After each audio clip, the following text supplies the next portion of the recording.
Good morning. Good morning, lovers of freedom.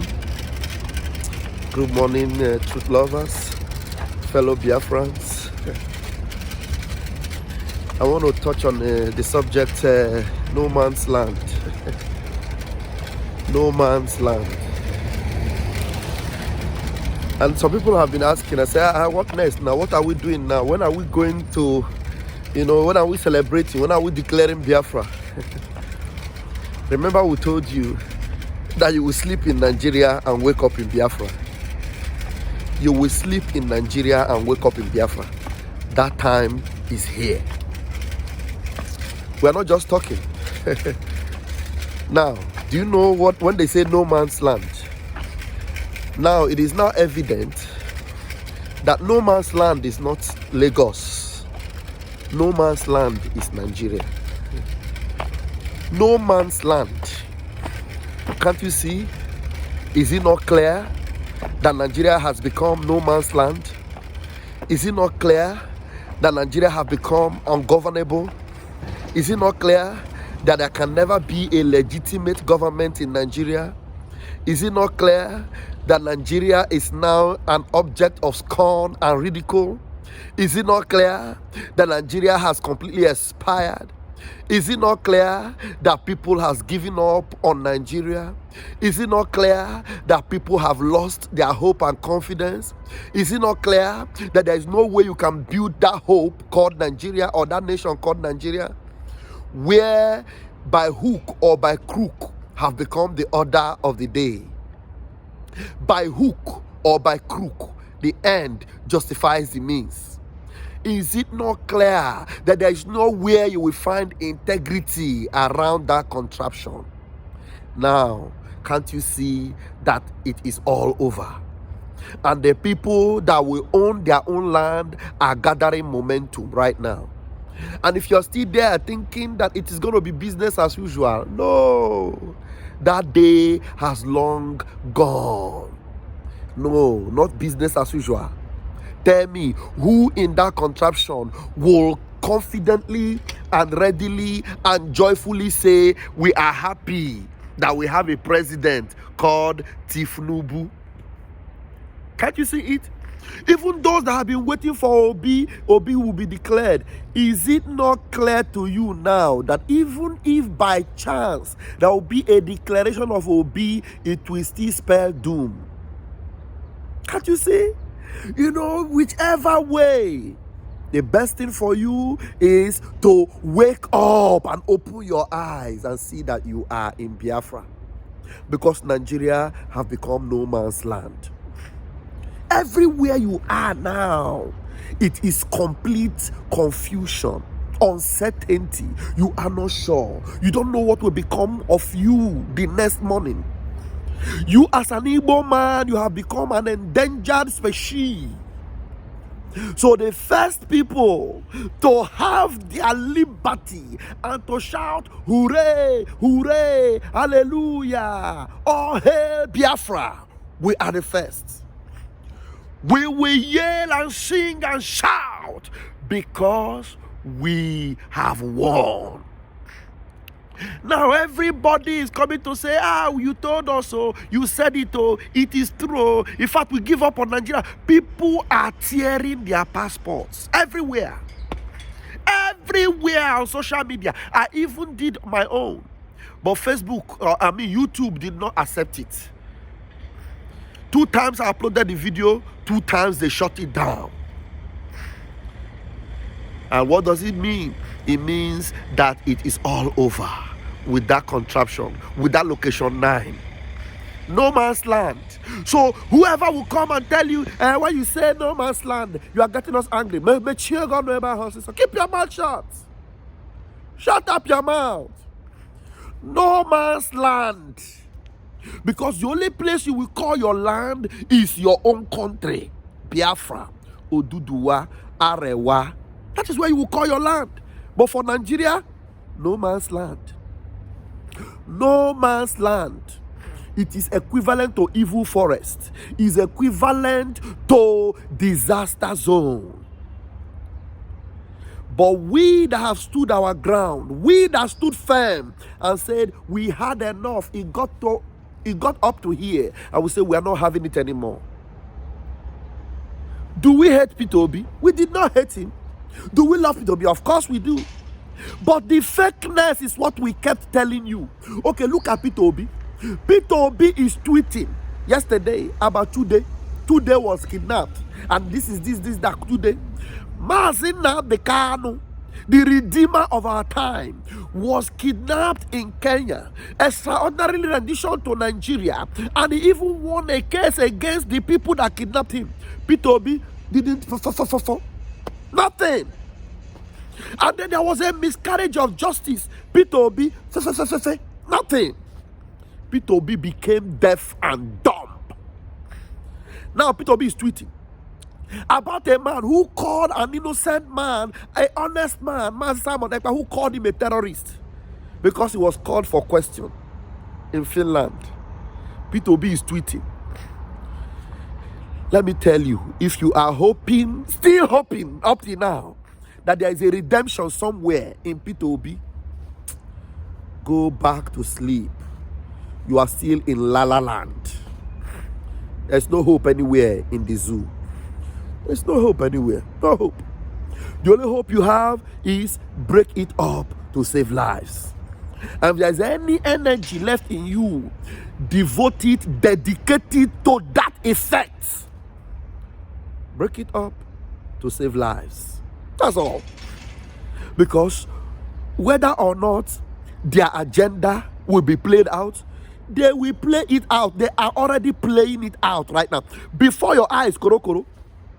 So those of you that are still there now, breathing, the earlier you get up and do the needful, the better for you. Because at this stage now, that some of you are repenting, you will still repent again, though.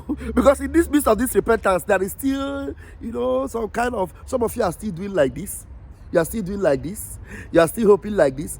Una I never clear. Una I never clear. Nigeria have not finished happening to you. Nigeria will happen to some people completely.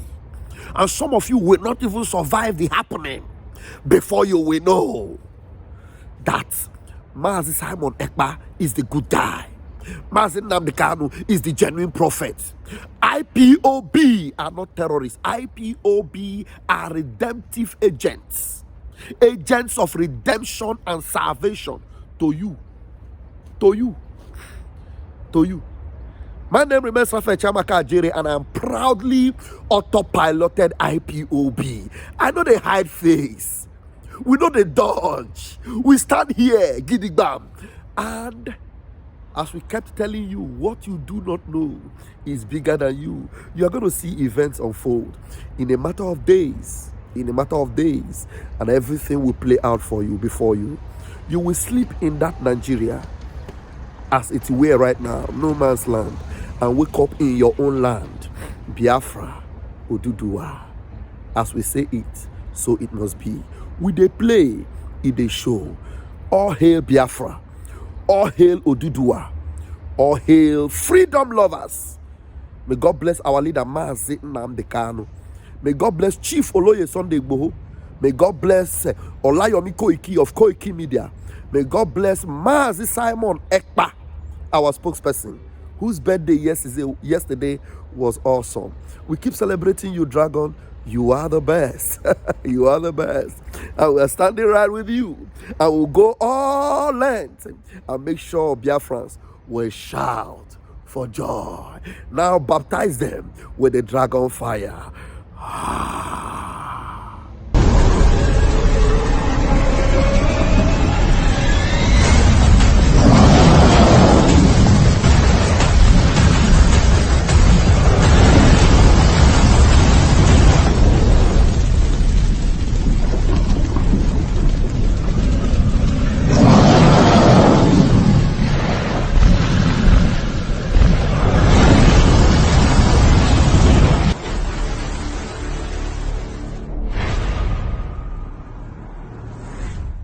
Do you, as a Lagosian, feel that people who are not from Lagos should not assume political positions in Lagos? And I'm even referring to people from the Southwest as well.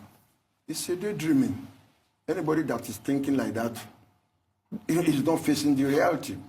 I was born in Lagos Island, number 8 Okoya Street. I went to St. Patrick's Primary School. I know the composition of the community.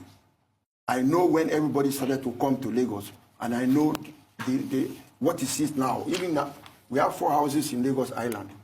All of them have been taken over by non-Yoruba speaking people, and they are predominant. An election is about number. How was it possible for an Obama, who is from Kenya, to be the president of America? Or the present mayor of England, who is a Muslim?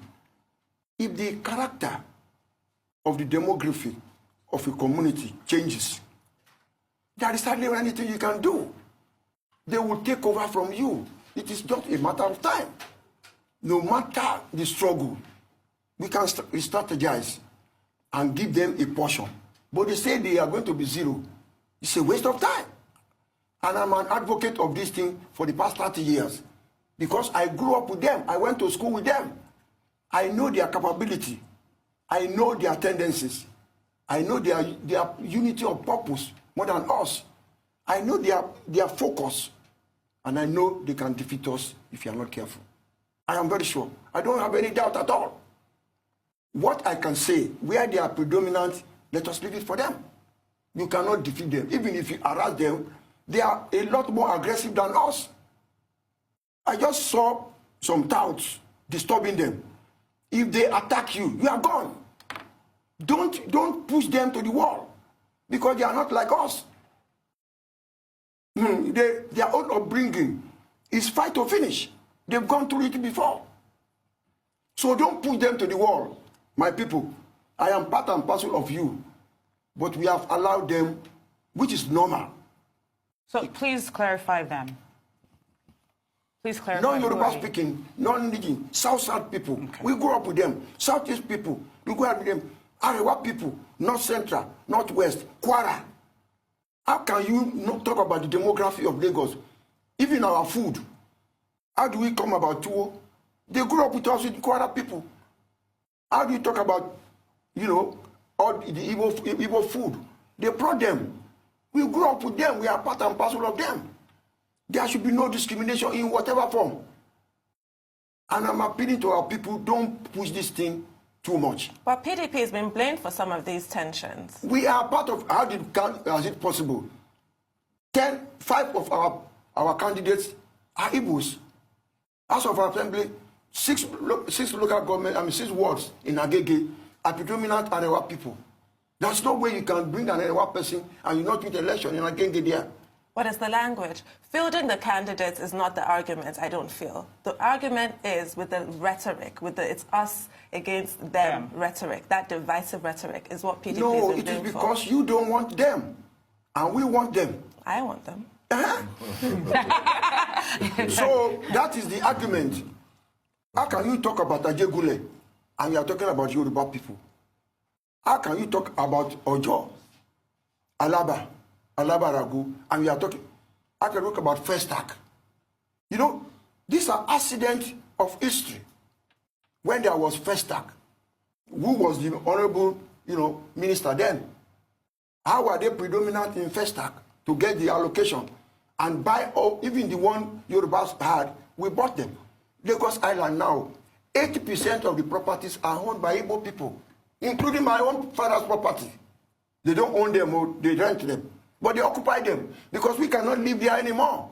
We have moved out to Victoria Island, to Lekki, to Ogudu. But they are there. So, and if you vote today, there's no way you can defeat them. Even if you harass them, they will harass you. They are more aggressive than us. So where is this language coming from? This language that is stoking this It is competition. tension. Anywhere there is competition, there must be differences. But the reality must prevail. Somebody Is this language coming from your party? No. You see, if you grew up in Lagos, you know what I'm talking about. Our cooks, we are from South, Calabar people, the entire Fajegule, the composition of the demography, by accident, it doesn't favor us. And there's nothing you can do to change it now. It's too late. So let us concede a portion for them. There is no way you can take everything. So you're saying that let's create a space, not integration. I'm just trying to understand. No. I'm talking about election now. Yes. We are in England, where Muslims are predominant. They bring out Muslim parliamentarians and they will win. So why do you think it is different from in Lagos? In Kano, an Igbo person became a councillor. Why is it not possible? In Ibadan, there's an area, I have a friend who is an Hausa person. He became a councillor. These are realities. There is nothing you can do. And it's all over Nigeria. People congregate according to ethnic background in every state. And when they decide to do something in that community, there's hardly anything what you can do. They will win. Baba, I have never seen anywhere in northern Nigeria where they send thugs to go and tell other people from southern Nigeria, like Yorubas or Igbos, don't come out. If you come out to vote for any other person, we will kill you. Nowhere. Have you noticed? They will tell you that the northerners are fanatics. No, these northerners, they are fanatics. Don't mind them. Any small thing. They are so violent. This and that. Now somebody will be Yoruba, where they act like somebody will get education. But this Nigeria election of 2023 have shown to you that we have large number of primitive, dark-minded souls in Yoruba land. It only takes a little little election to expose them. I swear. If you put these guys beside these northerners, the northerners are learning. In fact, I have never seen open bigotry. The way I've seen it this time. And like I said, if you can't live together, why are you against the breakup of Nigeria then? Why is it that only during election time, you want them to go away and go, but when election is over, you want Nigeria army to kill them for trying to leave Nigeria? I mean, Omo, as a Yoruba man, right now, I am worried for my children's future. So should you, even if you are supporting them. You are married to Igbos, you are married to people who are not from Yoruba land, and you are confidently, publicly promoting bigotry without any shame on social media that actually never forgets. As a Yoruba man, I'll tell you this, you should be concerned. We have been blindsided for so long. We have very, very dangerous people among us. And I can tell you this for free. It is not because of Yoruba or Yoruba land. It is because of the hatred, divisive hatred, blame game that the successive political office holders in Yoruba land have implanted in the mind of the young people. Majority of them are adults now. They blame other people for their problems, but themselves. So this election is actually showing us that we might be educated.